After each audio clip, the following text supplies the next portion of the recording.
This is our second panel of Sustainable Growth Path Towards Indonesia Emas 2045. We hope that you enjoy your coffee and snacks as we have new energy to start our second panel of the day. As we approach the golden generation of 2045, it is crucial to assess our preparedness for this milestone, the path towards sustainable growth with a focus on human capital and the environment is utmost significance. Join us as industry leaders propose innovative solutions to address this critical issue. Let's collaborate on the journey to attain sustainable growth as we head towards Indonesia Emas 2045. Let us start our second session led by our Dean Garrett. Back to you, Dean Garrett. Give a big round of applause to our Dean Garrett.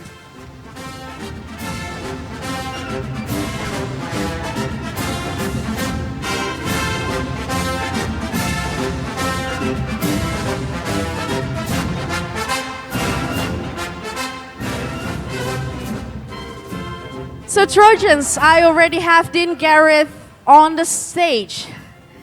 So would like to kindly please you to take your seat. Then we will start our second panel of the day. Kindly please, ladies and gentlemen, have a seat. We'll try to get started in a couple of minutes.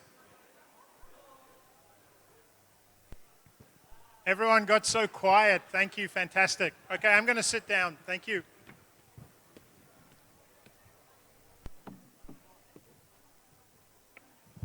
So I think all the Indonesians in the room know that the government has established very ambitious targets for Indonesia for the centenary of the country in 2045. But it's not only about growth, it's about inclusivity, about equity, and about sustainability. And that's what our panel conversation this afternoon is going to be about. I mentioned in my introductory remarks that Goldman Sachs is now projecting that Indonesia will be the number 4 economy in the world by 2050. And I think that's something that people outside of this region probably don't know. They don't know that Indonesia has been growing so rapidly, and they also don't know that this country hopes to transition away from being a traditional raw material producer and exporter to being more sustainable, to being greener, and to being higher skilled. So this is a very important topic for us at the Marshall School. We have a sustainable and inclusive growth initiative, and a lot of that work is going to be done on the ground in emerging markets, including in Indonesia. The second thing I wanted to mention that I briefly mentioned before is we're also going to announce next month in September an energy transition initiative at the school that I think is going to be incredibly important. So this is a great topic for us, and we have a fantastic panel here today to talk about this. And I know everyone's so excited to see old friends and make new friends in the audience. I hope we can focus a little bit on the classroom part for the next hour and a little bit, and then we'll be in the social hour and the party can begin. So let me begin by introducing our panelists. Pak Husodo, you're first.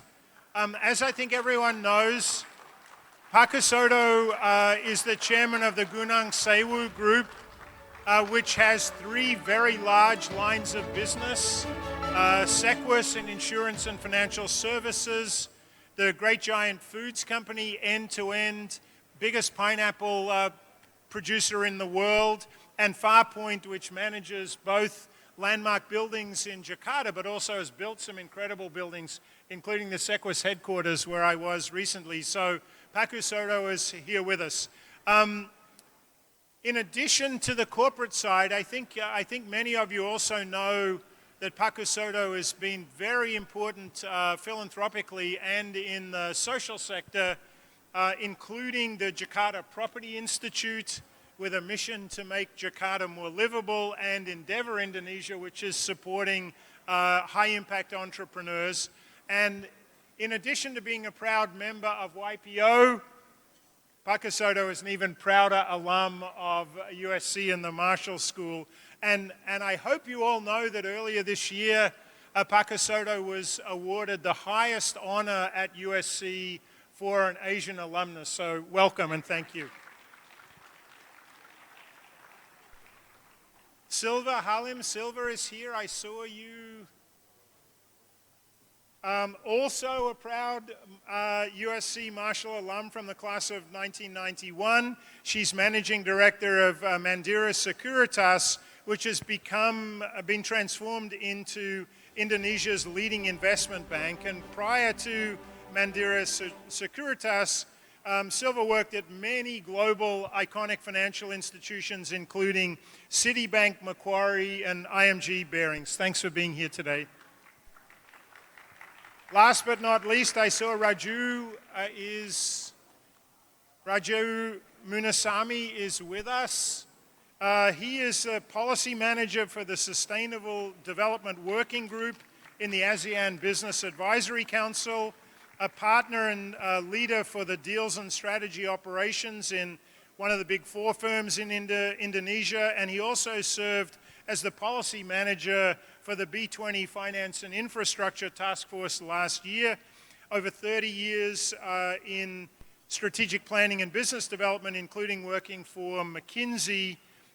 He has a Harvard MBA. We won't hold that against you, but I know everyone's proud that you're also a Viterbi alum. So fight on and welcome. Okay, so Pak Husodo asked me to see if we could make this panel a little more comparative and contextual and not just an Indonesia story. So I'm going to ask the first question of Silva, which is that, you know, what people outside Indonesia know about Indonesia is that it's a commodity superpower, but people think about that in more traditional industries and industries that are viewed as having negative environmental consequences, coal, palm oil, etc. But the big ambition now in Indonesia is to do both, is to be an energy superpower, but to be in more sustainable energy. And clearly nickel has become the big topic. So could you give us your perspective on, I guess it's the energy transition, the big energy transition aspirations of Indonesia? Thank you, Dean Garrett. Yes, I think the government nickel downstreaming initiative has been very successful. We have seen since the start of the program, we have seen many foreign investors investing into nickel smelters in Indonesia, both nickel for stainless steel production as well as for HPAL for battery. So we actually have seen FDI for base metal amounting to 25 billion in the last 3 years. And what is more important is that we have seen a significant increase in nickel downstream product export from Indonesia.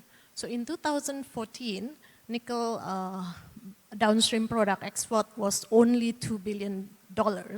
Last year, it was $33 billion, over 33 billion. That's an increase of almost 15-fold. But I think what is even more important is that because of the strong export, our current account balance last year was actually surplus, 1% of GDP, whereas previously we always have a current account deficit. And the impact is that I think all of us remember, whenever there was a sell-off in emerging market currency, rupiah is always one of the first to depreciate or to weaken.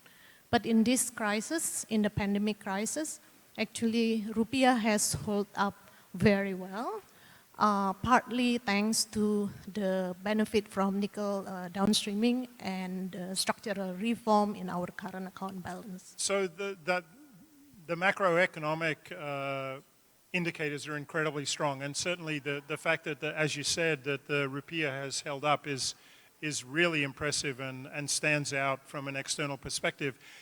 But my understanding of the nickel ambitions now are to move downstream into production, including batteries and electric vehicles, and up in terms of skills and technology.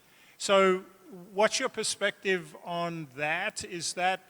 What's the timeline for that? Does it require foreign investment? Does it require foreign players? Or can this be done more indigenously? Definitely, we will need foreign investors or foreign players because we need the technology. So I think the government has this ambition to continue to expand into EV ecosystem, into battery production. And we know that government is actually talking or in discussion with many different foreign companies like CATL, LG, also talking to Tesla if there is any chance. It's happening today, right? So the discussion is actually ongoing. So hopefully we can even expand more into more downstream products and capture the benefit from this transition into electric vehicle. After all, Indonesia has a big auto market, whereby currently EV penetration is still very, very small, much smaller than our neighboring countries. But I see the Hyundai Ioniq on the street a little bit here. Do you think that's going to, when it comes to electric vehicles, do you think that'll be the case, that there'll be assembly of foreign-made cars here, or are there going to be, will there be development of an indigenous industry? What's your expectation? I know it's hard to project forward. Yes, I think we have seen lots of Hyundai Ioniq, but for the average Indonesian, Hyundai Ioniq is still expensive. Yes, it's still too expensive. So we also have lower price EV car, which is Wuling. But the size is rather small for Indonesian taste. Indonesian has big family, we like bigger car actually.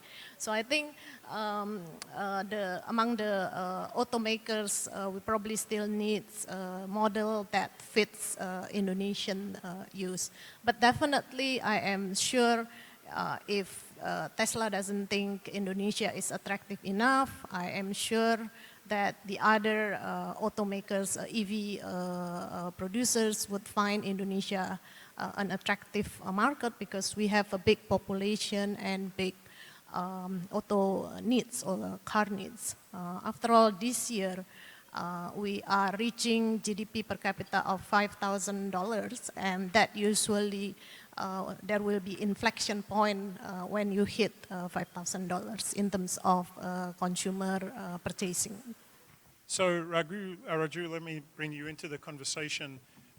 What's next? I mean, the other commodity that I've been hearing a lot about is bauxite into aluminum. That's obviously very energy intensive.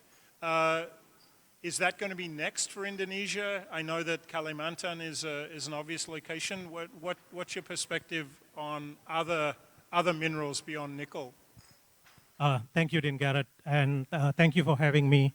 Thank you to the Aussie and Marshall Business School. I think I would like to stick a little bit on what next in terms of nickel, okay. Because I think we are ignoring a big part of the nickel ecosystem. First is, I think the sustainable way for this is obviously we are still very early in the value chain of nickel. We are talking about smelting. There are a lot more to come, whether it's the cathode, for example, the battery cell, even including finally the EV manufacturing and the recycling. So there's going to be value addition along the way that we have not really put a lot of thought. On the other hand, we have to realize that nickel is not the only thing that is involved in this chain. Tesla, for example, just announced that they are going with lithium ferro phosphate for all the basic cars. It has no nickel in it, right? So if you can... This is a win for Australia, right? We have lots of lithium, so... So if you can live with lower battery density and not covering a long distance, then you don't have to go with the nickel manganese cobalt or the nickel aluminum cobalt. You can get done with others. And then the newest technology, which is the sodium, right? Using salt as a battery. It's the cheapest, but the density is also low. So again, there's going to be different application. On the other hand, we are also ignoring the fact that battery is not just for EV, right? Battery is also for, if you talk about renewable energy, you need all these power banks, 200 megawatts power bank, 500 megawatt power banks to keep. We are not even exploring that yet. So according to me, it's still wide open. And I think we are in the right direction. The question is technology and financing. So back to your electric vehicles story. What I've been told that weight is obviously a very important issue in EVs, and you can reduce the weight by having aluminum cars, not steel-based cars. Is that the next big thing in Indonesia? I mean, obviously you've had lots of bauxite for a long time, exporting a lot of it. Yeah. So a little bit different with bauxite. I think it's the same direction, but it has to be different strategy. With nickel, there's a clarity of having the largest reserve. Indonesia's bauxite reserve, I think it's only 4%. Australia has about 20%. So trying to, in bauxite, I would say it's a defensive strategy. In nickel, it's aggressive growth strategy. Because with bauxite, if you don't stop this ore export, you may not have that ore to support your EV, to support your other industries. That's why you need to do this. You need to stop the ore so that the industry can be built, and then there's going to be, aluminum. Right? And don't forget throughout all this is not just for EV. There are so many applications, right? I mean, the point you made about storage is incredibly important, and maybe we'll come back to that. Pak Husodo, let me bring you to the conversation. I mean, if we think about the normal sustainable story, Indonesia gets criticized for agriculture, right? For chopping down trees, palm oil, all that stuff. But I know you think that there's a win-win here, that you can have sustainable agriculture in Indonesia. Do you want to talk a little bit about, I mean, not only what you're doing, but what the opportunities are? Because it's still a reality, right? In a country at this level of development, most people derive their income from the land, not from anything else. Yeah, so the prerequisite of agriculture, food, and production of food is actually water. Water consumption for agricultural production is about 70% of every water consumed by human. So where we are in Indonesia is that we have lots of water. We have lots of rainfall. And we also have a lot of populations. And our land are fertile. So there is no reason why Indonesia cannot be and should not be like the food production of the world. And I think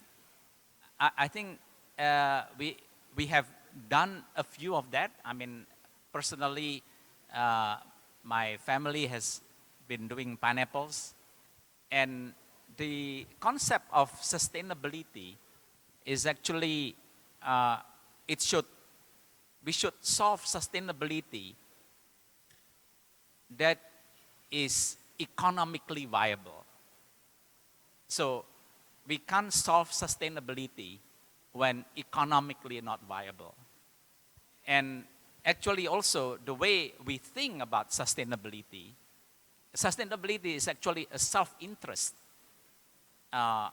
So the self-interest, if you are thinking on a long term, not 10 years, but 50 years, you need to have a concept of how could I be doing this business for the next 50, 100 years.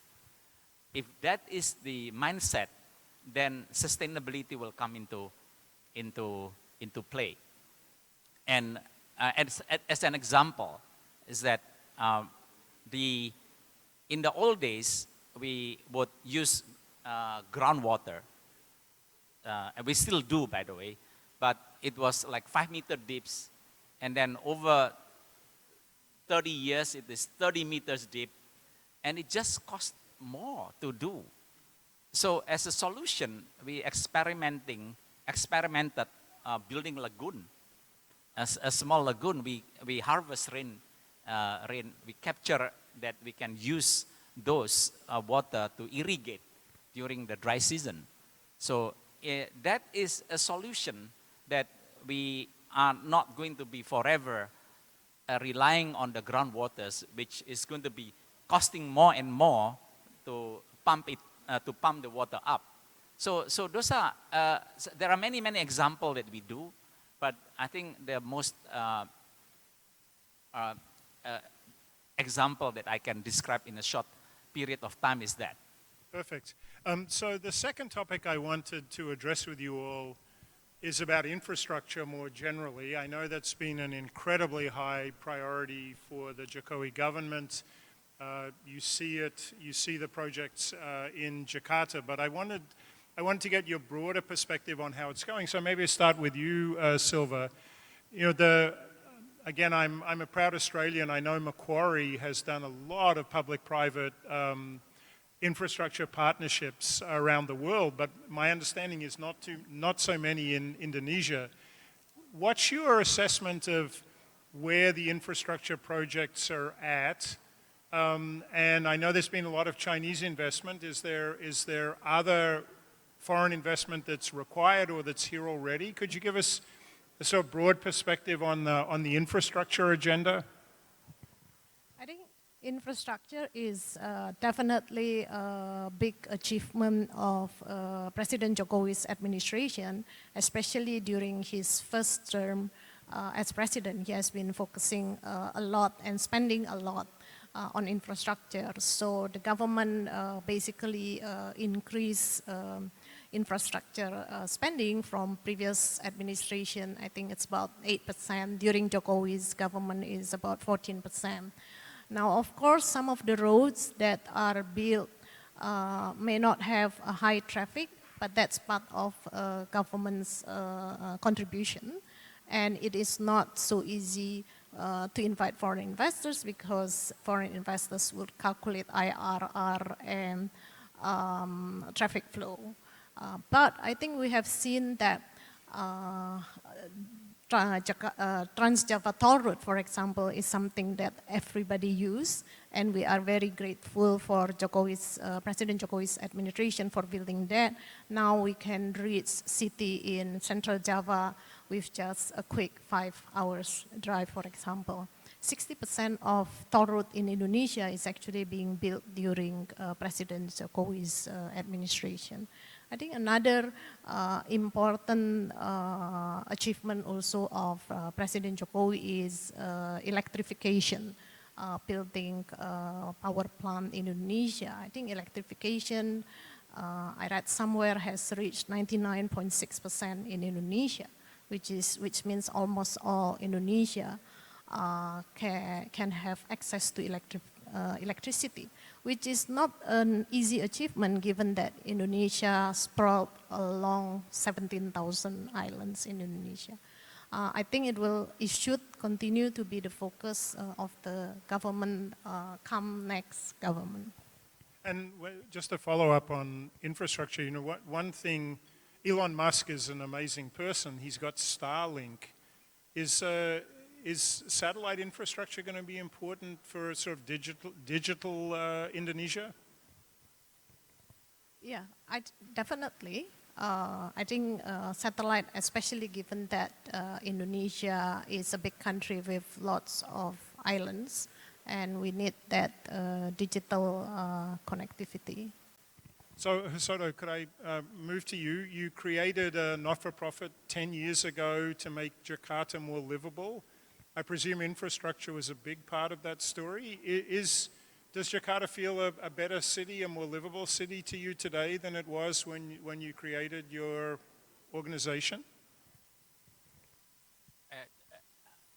I think so, but Harun now is the chair of Jakarta Property Institute. But the idea. We can ask him later. Hi, Harun. How are you?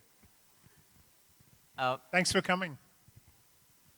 Yes. No, the idea is that actually to have a partnership with the government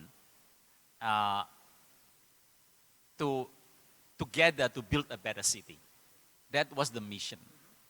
And so we what Did you start this when President Jokowi was governor here, or did it what? I'm just trying to get the history right. I think that was Jokowi was governor very brief. It was, I think, set up during his time, but we never had an audience with him. So we had our first audience with the governor is with Ahok. But I mean, no, the mission is to build a better city, and we see hopefully the problem that we see is the same as what the governments see. So we need to have a dialogue with the government, and the idea is that I mean, city is always now the concept of urbanization have evolved. The idea now is to have more compact of a city, right? Where people can work, live, and play. There is a concept also of a 15-minute city. So whatever you want to do in your daily life is that 15 minutes, right? So there is that concept. So that's where we want to have a dialogue with the government.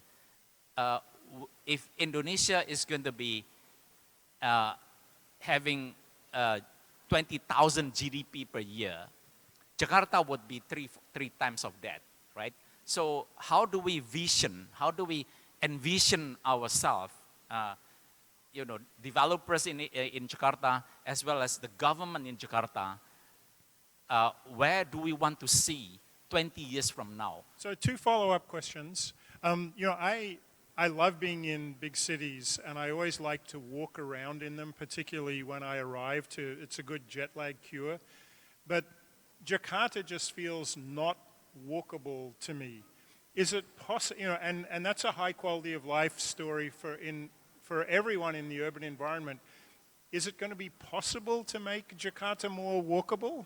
So the reason why it's not walkable because there is the curb is not properly built.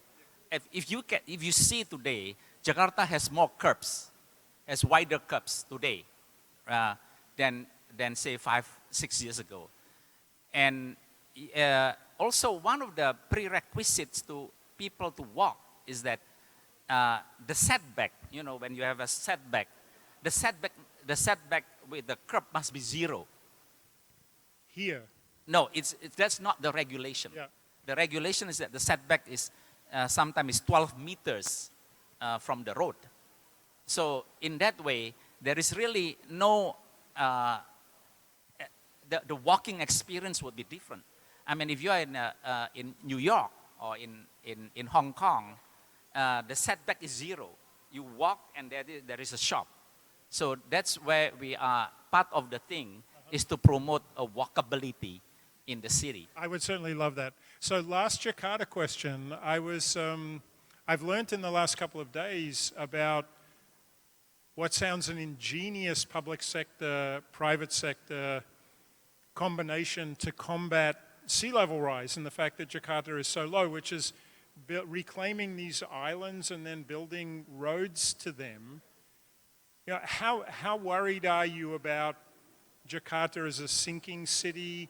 Is there an Amsterdam kind of solution to build a seawall? How do you feel about that? No, I think that is a solution, but that's not the whole solution.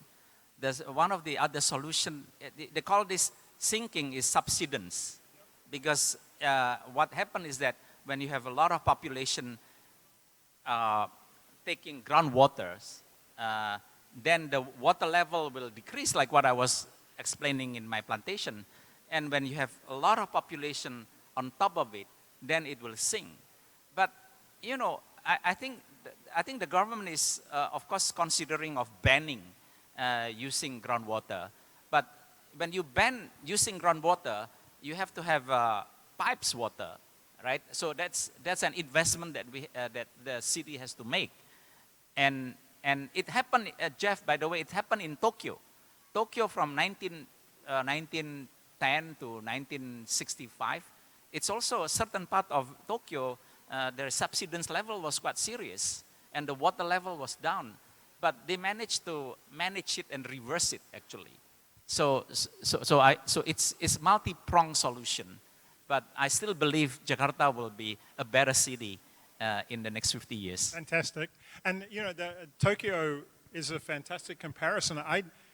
I didn't realize that on most accounting, Jakarta is now the second largest city in the world after Tokyo. And this is just a massive urban agglomeration here. So the flip side of Jakarta is the new capital city. And you've been involved, Radju, in all of these big government kind of infrastructure projects. What's your perspective on how it's going and what the future will look like for? I mean, you know, this is one of the most ambitious projects in history, right? I mean, it's at least as hard as Brasilia, I think, to create a new capital city in Kalimantan. I think it's hard enough to create any new city. Brasilia may not be a good example, but anyway. I'm not sure Brasilia is great. I mean, when people think about it, right? I mean, that was a long way away. It was very hard to do, but this one looks at least as challenging as that. Yeah, I'm sorry, I lost my thought. Creating a new city by itself is difficult. And you are now looking into a city that it's a future looking. It's being planned even to achieve 2 million people in 2045. Right? So this is a very long haul. There's going to be a lot of growing pains, which we are experiencing right now. For example, inability to get foreign investors to come and so on.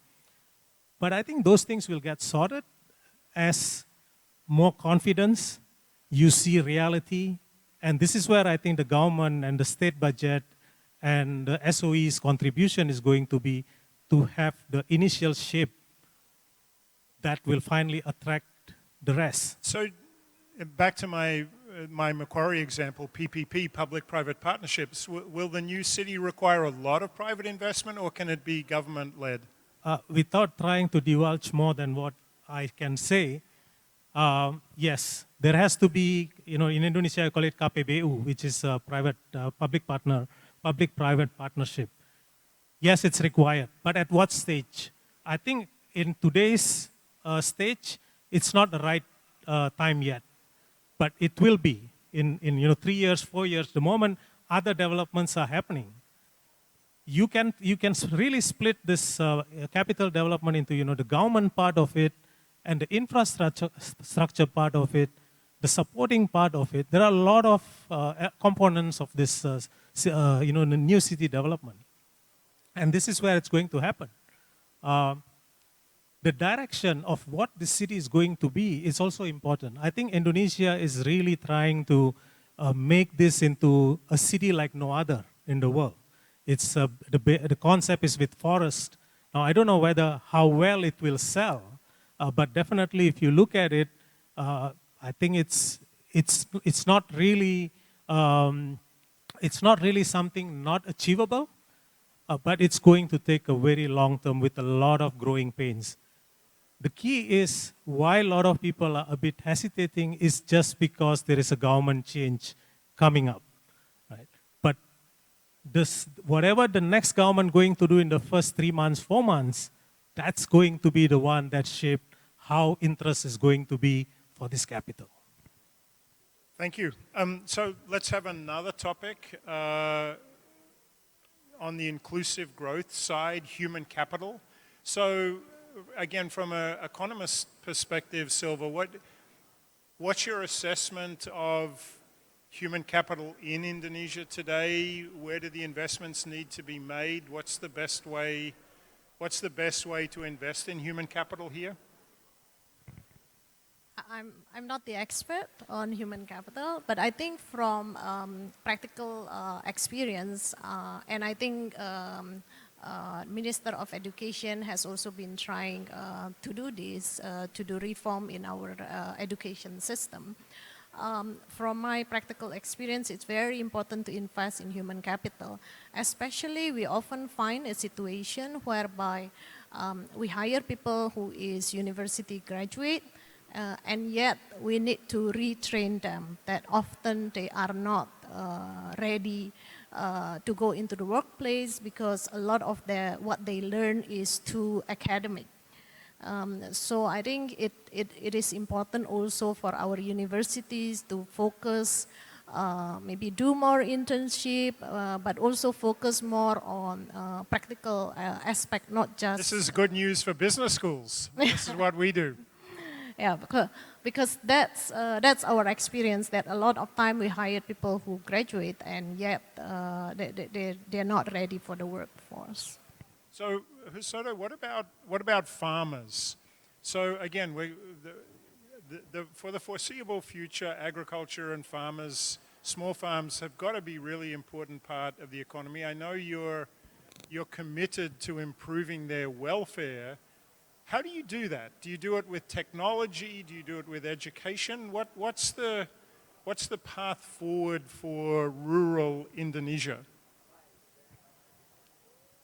I don't think we have done very well in that department yet. So I think the main thing is capacity development. The capacity. Human capacity, physical capacity? Human capacity. And also the government capacity also, how they would be able to train farmers, because we have section in every of the counties, agricultural departments, and in the old days their job is to train farmers to be a better farmers. And I think what we do, we would try to work with the local government. We have not been very successful yet, but that's an idea. It's an ideation that... And work with them to create more educational opportunities in remote areas? So? Not really exactly remote area. So around our surrounding, I mean, we would invite the agriculture department employees to have an externship in our company, say 3 months or so. Once they are better trained, then they can go back to their villages and teach farmers how to be more effective. So I know we're going to have Minister Nadim will be here tonight.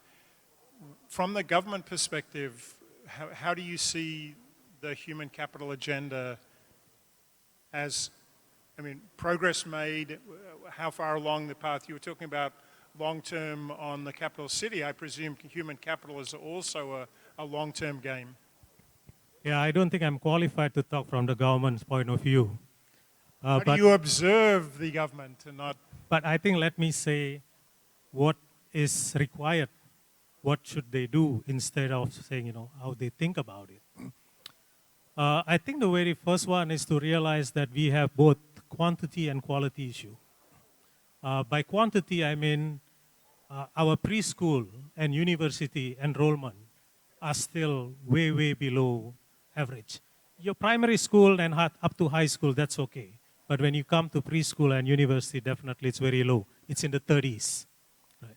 So that's a concern because preschool is really when your cognitive ability is being shaped.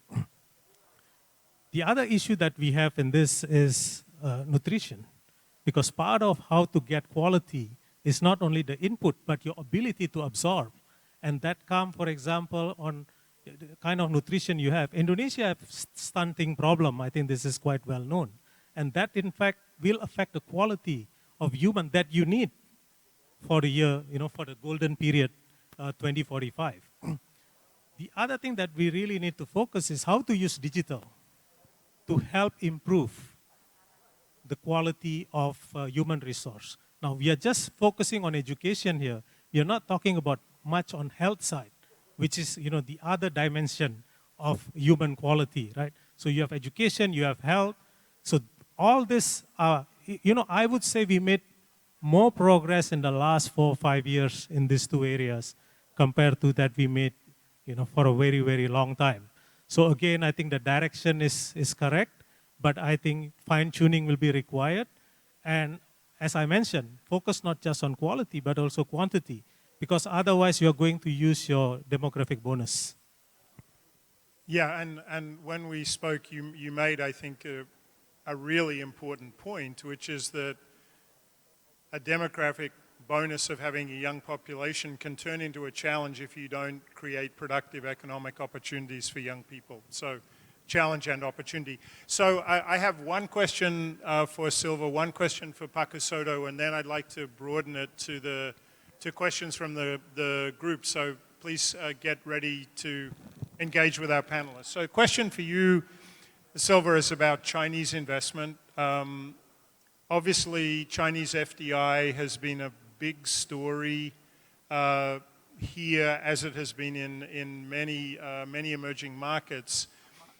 What's your assessment of how well that's worked?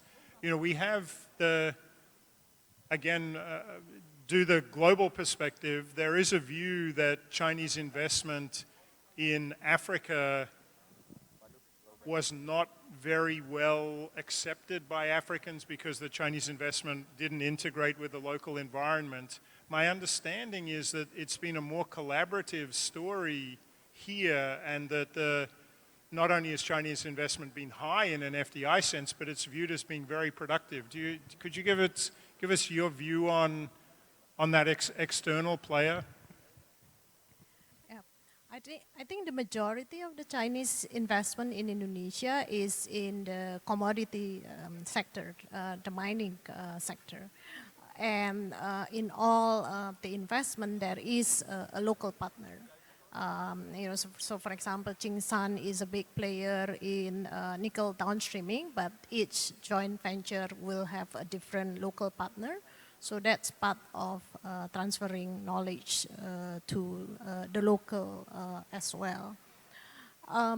So the question is, and we are often criticized by the Western countries that a lot of Indonesia FDI is from China, but actually the government opened it up to everyone, but it is the Chinese who take the risk and come invest in Indonesia.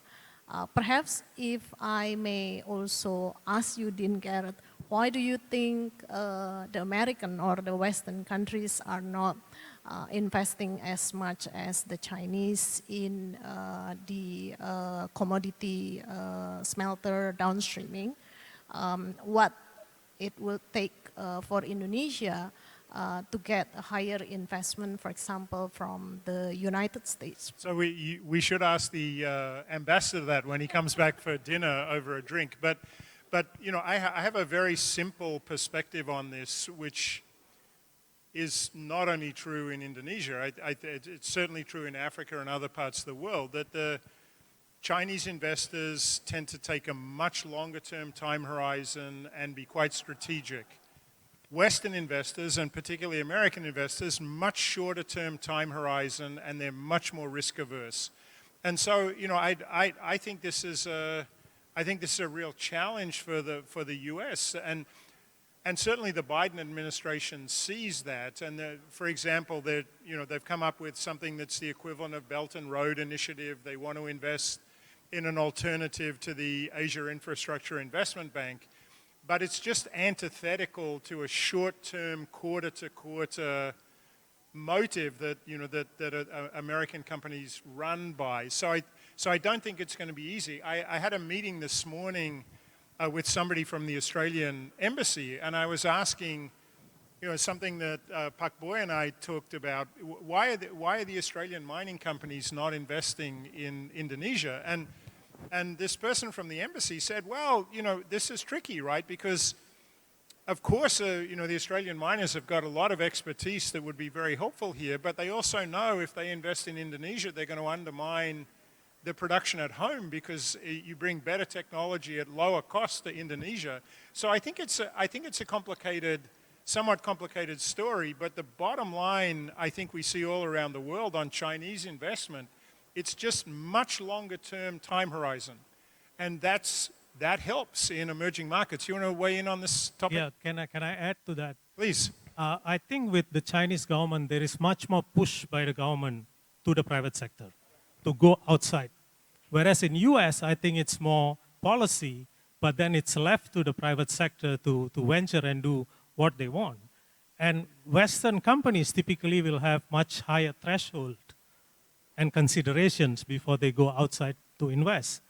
They probably have a lot of rules of governance, and they'll be looking at so many indicators, and maybe Indonesia doesn't fit there. Whereas a Chinese investors, he probably doesn't go through all that. That makes them easier to come. Now, yeah, granted, they look for more long term, but at the same time, I think China had such a big boom in the 90s and the 2000s, right? And they've done everything they want to do. But they have all the facilities, they have all the resources. What else they can do? They have to go outside China. So it's become a natural.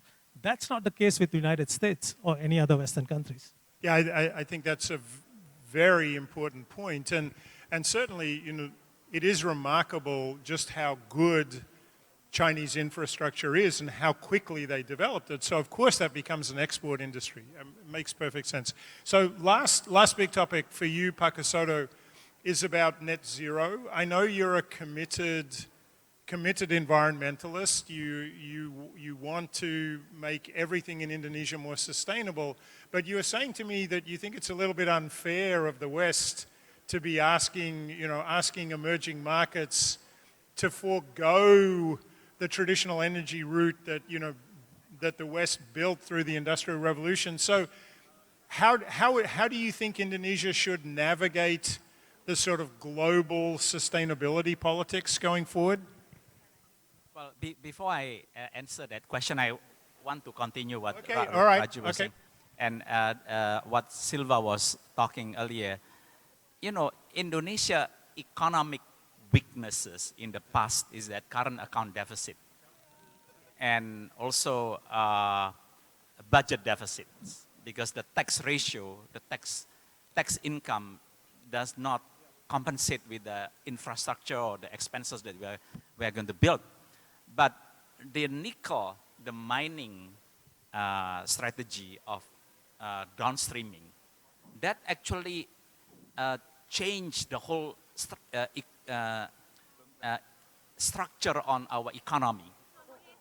And I think the structure now, in the past is that a high interest rate because of current account deficit, low foreign exchange, our currency is always subject to weaknesses when there is things. So this downstreaming strategy that the Jokowi government has managed to do is actually change the structure of the economy. Which should make it more attractive to Western investors. Which is, so we will foreseeably that we'll have a stronger rupiah, we have a lower interest rate, that will fuel domestic consumption, and hopefully that will, when project IRR, it used to be like you need 15 or 16, it will be satisfied at 11 because the policy rate suddenly becomes lower. So I think this downstreaming strategy in Indonesia is very, very important. And when you go back to to America, right, is that it's very important for Indonesia. This strategy has to be successful. Otherwise, our economic structure cannot be in proper order, right? So we need friends like America to support the success of these initiatives. So I just, because you may be our ambassador in LA. So I was, just on that topic, Yeah. I was, this Australian person in the embassy I had breakfast with this morning was telling me that his biggest goal is to get Australian superannuation funds to invest in Indonesia. And he was saying that the macro environment now makes that much more realistic, the macro environment in Indonesia, much more realistic than it was even 5 years ago. Are you seeing that? Yeah, perhaps also if I can add and highlight one thing to you. You know, this Fed rate hike is very sharp, a 525 basis point increase over a short period of time. In the past, Indonesia will have to hike interest rate more than the Fed rate hike just to stabilize, to ensure a stable currency. This time around, we only hike 225 basis That's amazing. points. That's amazing. Less than half of what the Fed hiked, and yet we have abundant liquidity in the banking system. Inflation is under control. So yes, definitely our macro economic outlook, and as Pak Husodo rightly pointed out again, the structural reform in our current account deficit, partly thanks to the nickel downstreaming, has changed the macro outlook of Indonesia, and that is probably something that some foreigners may have missed. Okay, so back to net can zero. we go net zero now? Okay. Back to This net is zero. last question among the panel. Questions, get ready in the audience. So, I mean, we all have no disagreement that the world is becoming hotter. You know, if we want, This is the hottest month on record, right? In yeah, human history. if we want to save our children's, we have to work together to reduce the climate to 1.5 degree. I think there is no disagreement in terms of big objective. However, the issue is that when countries like Indonesia that is emerging, and we need to be held to the same standard as Sweden, that is very, very painful. The Swedish can pay, the American can pay for the transition, but most of Indonesians are living from hand to mouth. You know, if they have to adopt as quickly, it is going to be very, very painful, right? So the data is showing that America is about 15 tons per capita, and Europe is maybe 13 or 12 tons per capita. China is about 9 tons per capita. Indonesia is like 2.1, 2.4. If we are asked to commit a 20% reduction, like across the boards, America reduced 20%, Indonesia reduced 20%, our 20% is equal to 0.4, right? And if America from 15, just at 0.2%, it's equal to the whole to the whole reduction that we do. So I mean, there is no disagreement. It's just how do we get there as a world citizen, how do we work together? Can we do it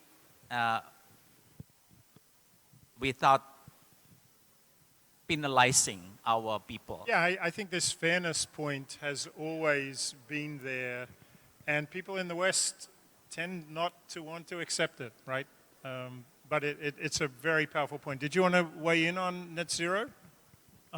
Well, I think let's put it this way. I think today Indonesia is ranked number 6 when it comes to emission. If we in 2045 can become the 4th largest economy and remain number 6 as an emitter, I think we are a winner. Right? And let's not forget this. Emission does not know boundaries. Right? So Singapore can say they want to be net zero in 2035. Well, if your neighbors are still producing emission, you are still going to feel that. This is not like exporting and importing product where you can stop, right? So emission control is the world problem. It's not one country's problem. So you all have to work together if you want to really achieve that. Yes, couldn't agree more. Okay, so we have time for a few questions. Do I see someone with a microphone Test. in the audience? Hi. Yes, hey, how are you? Hello, Sir Geoffrey, Sir Husodo, Sir Radju, and Miss Silva. Nice to meet you. I'm Rochelle Lim, a 19-year-old from Loyola Marymount University, and I'm so honored to meet you here today. I just wanted to ask Sir Radju something. So I've specifically actually looked into your profile and see that you're specialized in ESG value creation. And so I actually took interest since I recently traveled to South Korea and Japan to actually learn about global corporate sustainability. And from conglomerate companies like LG and Panasonic, was able to talk to the directors there. And so I wanted to ask, while working in consulting, jumping from Boston to Jakarta, and now also in PwC, I was wondering if you could share some insights for the most effective way to motivate companies. Because to continue to push these ESG values, it's been hard to justify this because it's not too great to measure profitability from. Thank you. I think the question was just, the core element was the ESG agenda, you keep pushing it, keeps being expensive. How do you motivate companies to, how does one motivate companies to keep the eye on the ball when it comes to ESG? Well, I think this becomes a very corporate question. Well, the thing is, what you do right today, what you do correctly today may not be what you do correctly tomorrow. We tend to learn from other countries or other corporations who's done well. And then that's where the benchmarking, the best practices, and transfer of technology, transfer of skill takes place. But I think if you want to make a differentiation, if you want to move to a different level, you need to start innovation. You cannot just be trying to copy. You need to start with innovation. I think that's the path that you want to look at for sustainability. Did I answer your question? I really didn't. Yes, it did. Thank you so much. And I think, that strikes me as being a really important observation, because my broader perspective on sustainability is it's gone from government mandates and government regulation to private sector innovation as being the biggest engine of change.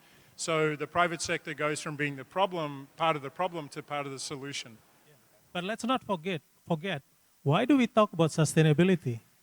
We talk about sustainability because we want to be human to be sustainable. It's not the environment, right? But everybody seems to be focused on environment. But actually, the actual objective of doing sustainability is that human can live longer, healthier, blah, blah, blah. Agreed. Okay, has the mic traveled somewhere else in the room? Hi, my name is Jenny. I would like to ask regarding the batteries for the electrical vehicles. I read that there's a lifetime of 10 to 20 years for the battery. So how efficient is that? And besides, after that, you have to dispose of it? Is that true? So this is are you hearing the question? So I'm a proud owner of 2 electric vehicles, and I worry about this, that the electric vehicle batteries decay like all other batteries decay, and we don't have a good solution to what we're going to do with the products. I mean, recycling is incredibly difficult. So I think this is a sort of informed skepticism about electric vehicles as the solution. I don't know whether anyone wants to react to that. that's part of the value chain of the entire nickel to battery to recycling, right? So there will be a business doing recycling, whether it's, But it's not economically viable at the moment, right? To the best of my understanding. it will get worse before it gets better, right? I mean, even today, if you talk about the nickel industry, it's not green nickel. It's still coming from coal power. But eventually, it's going to move to the direction. Same thing with the battery. I mean, you're talking about plastic waste today, right? The effect of 50, 60 years of development. And we are finding solution for that. I think the good thing here is that you've gone through that experience of how to manage waste in petrochemical, that you'll start plan ahead on how to manage waste that comes from the battery. I'm sure there are corporations who are already innovating and finding ways to do that. We are just not seeing it. But I think it's good to have already have that experience. Can I ask another question? Sure. Okay, for the manufacturing of the batteries, is it true that you still need coal to manufacture that? You need power. Right? Power, yeah. You need power. Now, it's your decision where you want to get the power, right? But for efficiency-wise, is it still coal? Well, eventually you have to be green. Eventually you will need renewables as the source of power to produce not just a battery, but start from the smelting, the cathode, the battery, etc., etc. But you have to start somewhere, right? Whether you start with the chicken first or with the egg first. Yeah. So in this case, start smelting first, use the coal power, and eventually replace it. Just a layman question. For coal, since they always say that there's pollution and whatnot, why not just grow more trees? It's just carbon dioxide in and oxygen out, right? Isn't it? I'm not a technical expert, but I don't know how many million trees you have to plant to recover the emission from 1 ton of You coal. have to, USC alum Mark Benioff, he's got this initiative to plant, I think it's in the billions of trees around the world as part of the solution to this problem. But back to the spirit of this question is, we use a lot of energy to create renewable things. I don't know whether he's here. I'm not sure I can see him, but I know Adaro is trying to develop. Boy is here. You're trying to develop hydro to power the aluminum smelter with hydropower, right? So if you can actually do that circle, that's a sustainable circle. Very inspiring project. Has the mic moved somewhere else? We've got someone running around with a microphone. Hey, great. Thank you for the very inspiring panel. Just have a very short question. How to educate the next generation leader for sustainable growth? Since this is very interdisciplinary topic, right? And we need the next generation leaders for sustainable growth. What are your thoughts? How do we train business leaders to embrace sustainable growth? That's the question. Who wants to give a shot at an answer? I don't know if I take a shot on this. I think it's a mindset, right? I mean, it's like what Radju was saying is that sustainability is a human solution. Sustainability is existential, right? Whether not just whether human can exist, but it's also your company existential. If you think, business, there are two kind of I would say business type of people. One is the mercantilism. So you just do trade, and then one day you are doing business A, and then you make quite a big of money, and then you see an opportunity to do business B, and you forget about your business A. If that's what you do as a business person, it's very difficult to discuss about sustainability. But if you are thinking that we are going to be doing this for 50 years, for 100 years, your sustainability question is becoming and existential questions, whether you can be doing the same thing for the next 50, 100 years. I think that's a mindset. Yeah. Very good answer. The microphone has gone somewhere. Who has a mic? Who has a question? It's hard to see here. We have a lot of lights on us. Someone got a microphone? Are there any more questions? Yes. Where did the... perfect. Hi, Dean Garrett. My name is Anna, USC P 92. Okay. So I have questions for each panel, including you, Dean Garrett. Same question, or we have four No, questions? no, different 4 questions. It's too easy for you if it's one. Okay. Okay. Would you like to come up? You can be the moderator No. for a while. Not at all. I'm enjoying my seat here, actually, with the fellow Trojans. So my question first is actually to Radju, because Radju, perhaps among all these Trojans, he's the most clever one because he's double with Harvard. So he's one of the Harvard fellow. So you talk about sustainability, and I agree with you that it's not about the environment and per se, it's about the human, how to humanize us, right? How to have the change of mindset. When you look at Indonesia Emas 2045, yeah, what do you think Indonesia government should do to make sure that the gold is there and we continue to get the gold beyond 2045? Hold that thought. You are clever enough to actually answer it. We have to remember the question. Yes, of course, he's Harvard. It's going to be a challenge for everybody. Yeah, of course, we are a fight on. Next, Ibu Silva. So on your view as Mandiri Sekuritas and fellow Trojans, what do you think that the fellow, I mean, you and I almost about the same grades. What can we do as Indonesian Trojans for the fellow young uns here, for the next generations to love Indonesia and to love Trojans as the way we are? So please hold that thought and please give your view, your view. No need to have left and right.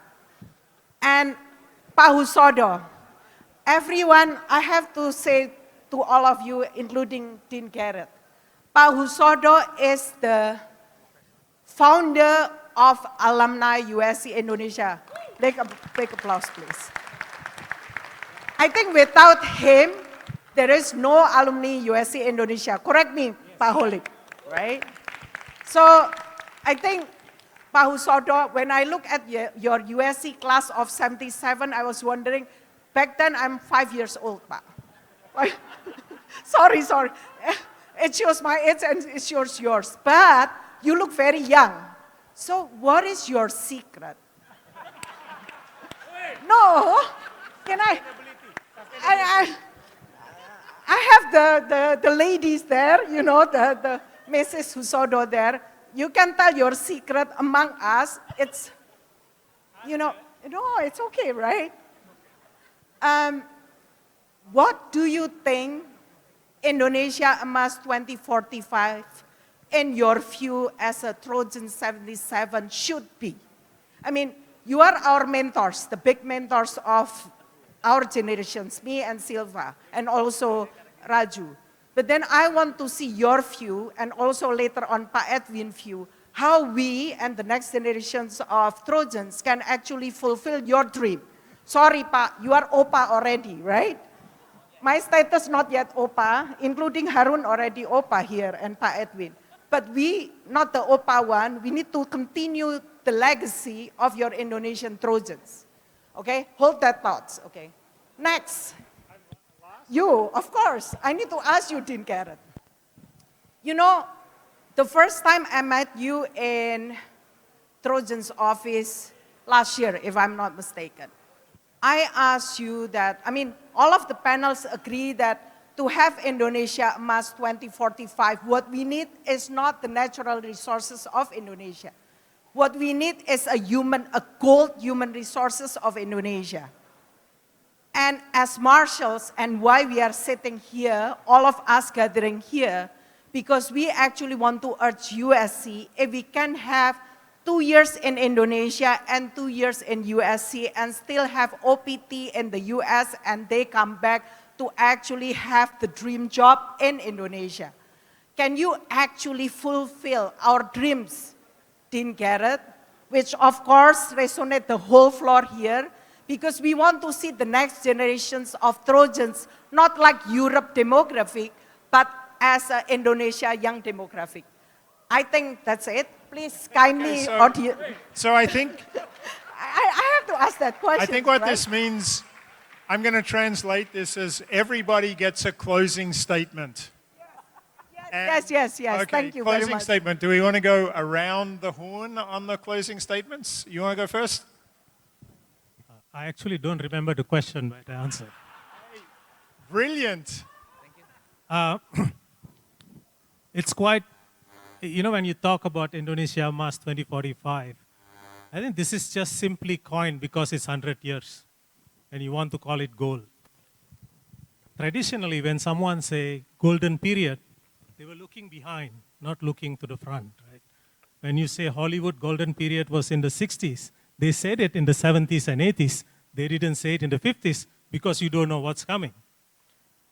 To your question, what's next? Well, if you want to have gold, let's have platinum next. Let's have a diamond after that, right? And carry on.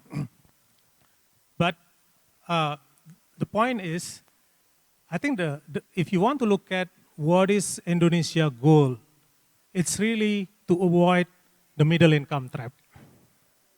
That's probably the one that you need to address. Can you become a $20,000, which is I think what the standard is, $20,000 per capita income?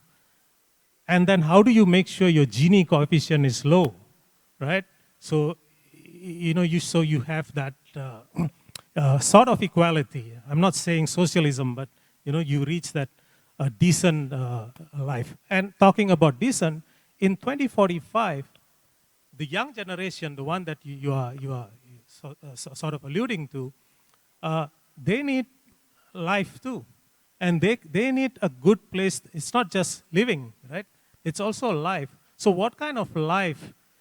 $20,000 income, living in a cramped city, is that a life? Right? So we have to think quality and not just that numbers, right? Not just dollars. And that's not defined. I have not seen any definition of what is Indonesia Emas 2045 means in terms of indicators, except that it's 100 years and we have a 20,000 plus income per capita. I think that's my closing statement. Okay, closing statement number 2. Thank you, Bu Anna, for the question. Yes, we are about a similar batch. So I think why it's great to be Trojan. Look at this crowd. I mean, all ages, all kind of background. This is a community of its own. This is like a big family of its own. And most importantly, Trojan provides the best networking. Whatever you need.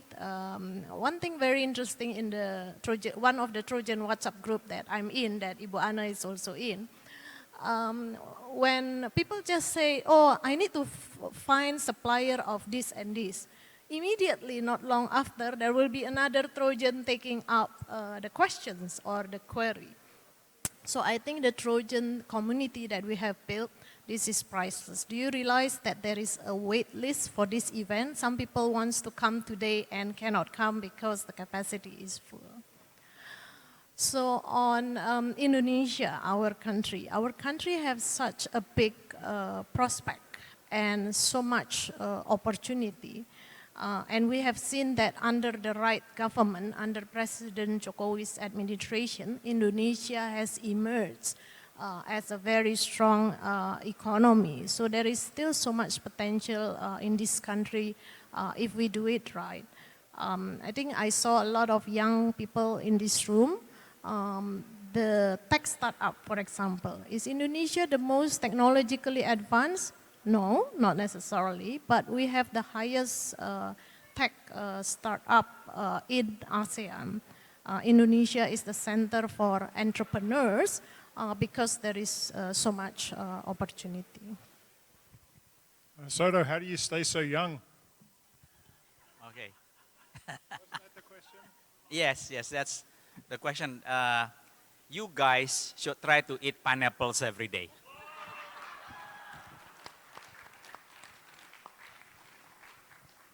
And I am sure it will keep you young because it has antioxidant. Okay? All right. And the pineapples are beautiful, no question. The pineapple is good tasting and beautiful. Yes. So, the size of the economy, I came back in 78. And compared then, the size of the economy of Indonesia and now is completely changed, right? And the size of the economy in 20 years to come, it will be dramatically changed. It is going to be bigger. It's going to be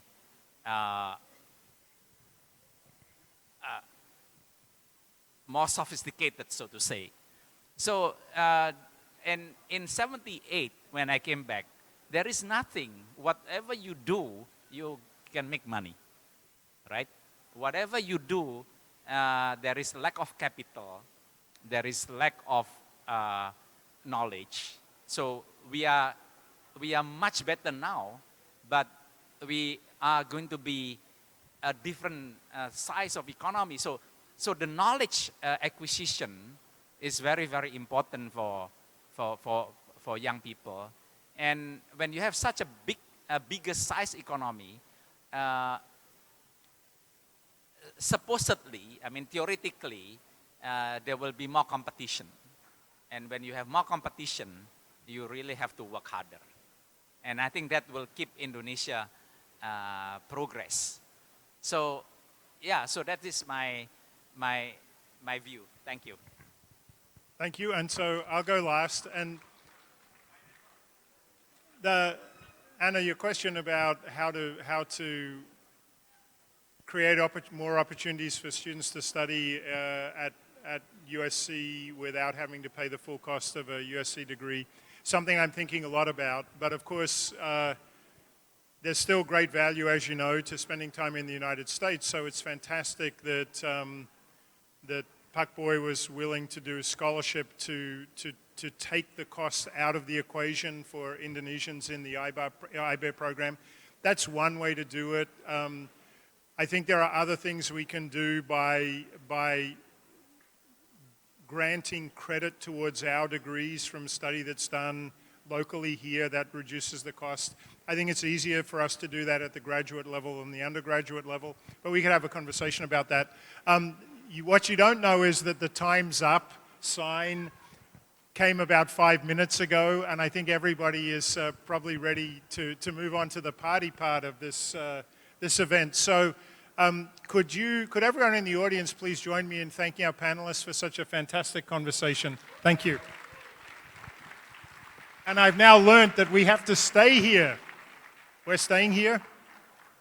Thank you very much, and give a big round of applause once again, ladies and gentlemen, to Dean Garrett and our panelists, Mr. Husodo Angkosubroto, Mrs. Silva Halim, and Mr. Radju Munusamy. Please kindly advise from your seat and be at the center of the stage, as we will have the token of appreciation moment presented by the MISIP students. So I would like to kindly call for Brian Lee, Chris Wadwadani, and Tanner Thompson once again to the stage. The MISIP student is a Marshall International Summer Internship undergraduate student that doing internship in Trojan's company in Indonesia for around 3 months.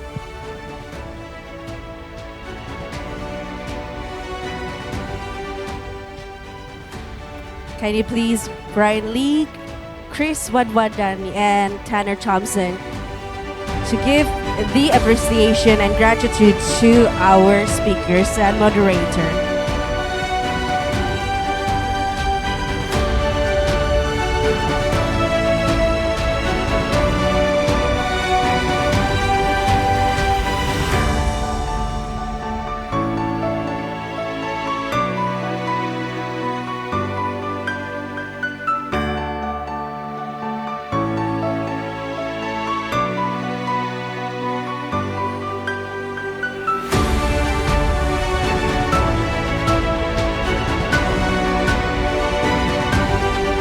Give a big round of applause once again, ladies and gentlemen. Thank you once again to our esteemed speakers and moderator, Dean Garrett especially, for his exceptional role as our moderator on our panel today, for their valuable and insightful contribution to expertise and enrich our panel session significantly.